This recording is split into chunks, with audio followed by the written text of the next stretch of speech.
Good day, everybody. We're here at 124 Ossington at Bellwoods Brewery, one of Ontario's newer breweries. Been open for a year. Going to go in for a tour, get to know the people. Great beer. Going to try some of that too. But yeah, restaurant, bottle shop. Let's go inside.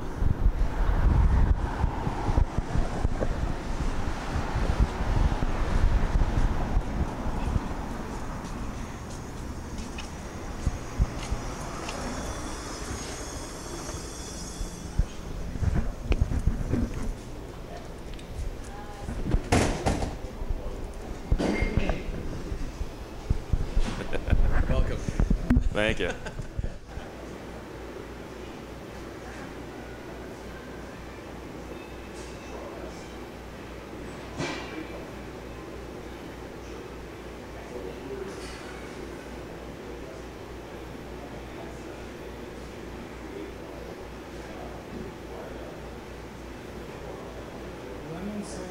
Alrighty, so we're here at Bellwoods.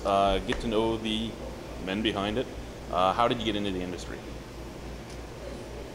Well, myself, I had through engineering originally, biochemical engineering, and found an interest in fermentation technology and in brewing beer specifically. So I tried to get into the industry by any job through craft brewing. Eventually got a job at Amsterdam Brewing Company, spent some years there brewing, and then met Mike Clark, and we both had the same idea of opening our own place, so pursued that. Just really like beer, but you know, some similarities. Have a background in science. Not that that's required to be interested in beer or brewing, but had a background in science and biochemistry, and sort of got into home brewing, and then was in between things, and one thing led to the next, and I met Paul Dickey, who runs Cheshire Valley, and he sort of made a connection for me, and through a series of sort of coincidences, ended up meeting Jamie at Amsterdam and got a job working as a brewer there, which is where I met Luke, and sort of had a long-term goal of wanting to start my own business, and Luke did too, so that's what led us to this. Favorite part of the industry? The rewards. The fruits. I love beer. I mean, I think that's the best part, is being around great beer all the time, and that being our career. And there's great people in the industry as well. Mm-hmm. A lot of people are really passionate about beer and making the best beer possible, so it sort of goes in one. Yeah, there's just a lot of really nice, like, good creative people. It's a pretty exciting time in the industry in general, because there's so much change going on. So not only is there potential for like a great job and a great daily sort of lifestyle, like working as a brewer in this kind of environment, your day-to-day involves so many different things, so that's sort of a luxury, as opposed to being at a desk or something. Not that there's anything wrong with that, but I think both of us are people that like to be working on different things at different times, and don't necessarily like to be in like a really strict routine or a boring routine. So the industry and the nature of what we're doing allows us to be like really creative and do a lot of different things, and also be part of a community of people that are interesting and also passionate about something that we all like.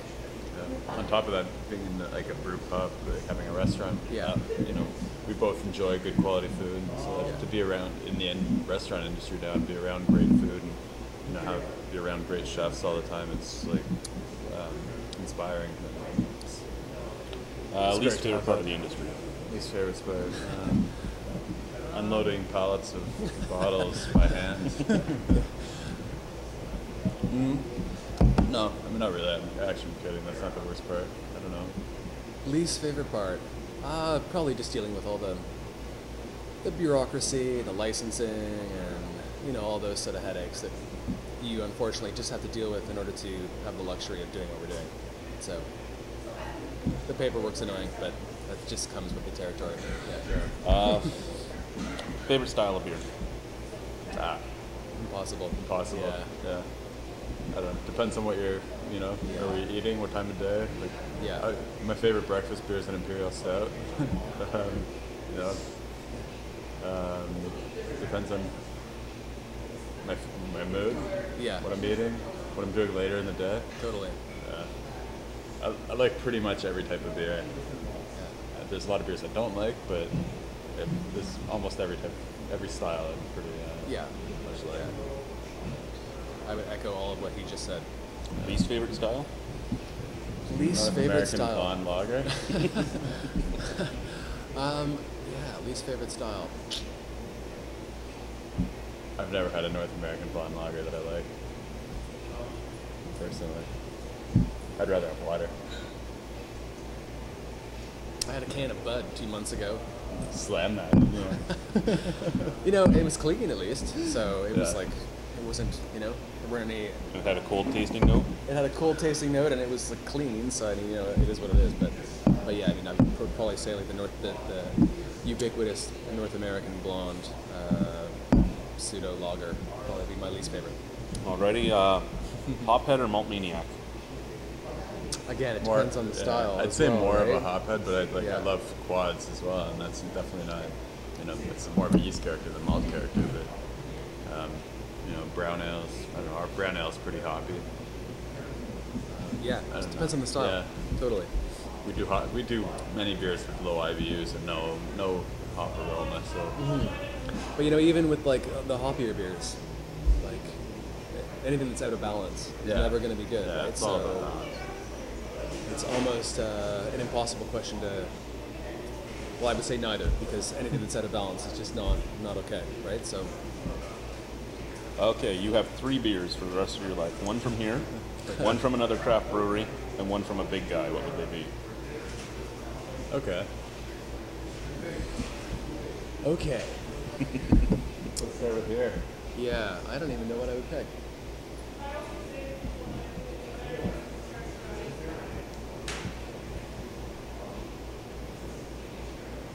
So it's for the rest of my life and every day. I might even personally pick something just like Wizard Wool, just like a really good straight up hoppy session beer. It's not too heavy and instead of like an everyday go-to. I would probably put Dulcus Succubus from True to Diablo on there because I love that beer. That's a wicked brewery. And then from a big guy, I'll have to think about that while Luke answers. Does Dogfish have a big brewery? Stone's, you gotta consider Stone a big brewery, right? They're still considered craft, though, according to the American Okay, fine. stuff. Okay. Big guy, Guinness. Fine, I'll go with Guinness. There's my session beer. I'll take Witch Shark. Actually, I'd probably take Witch Shark as well. Witch Shark, Guinness, and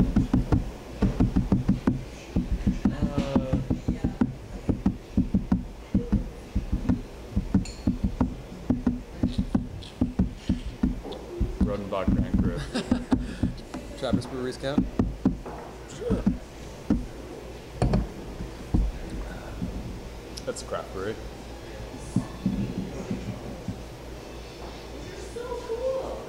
On a side, that's an amazing ringer.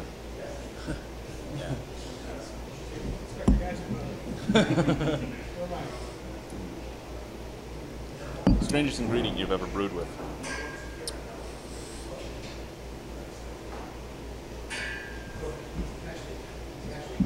Wild starters? I don't know. Maybe.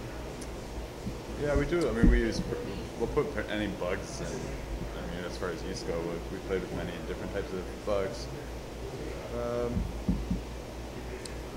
I don't know, we don't have that many strange ingredients. Juniper berries we've used, and Yeah. it's not that unusual. Hibiscus, juniper berries, lots of fruit, but none of those are really like crazy ingredients. I mean, we've done some wild starters for like Yeah, we've made our own starters that are just like a crazy interesting. buggy soup. So that would probably be the most extreme, like direct additive, like a pre-boiled kettle that we've done. Yeah. And what would you be doing if you weren't doing this? Brewing at another brewery? Like, do you mean not brewing? Do you mean not brewing or not doing this specifically? Not brewing. If you Okay. weren't in the beer industry, what would you be doing?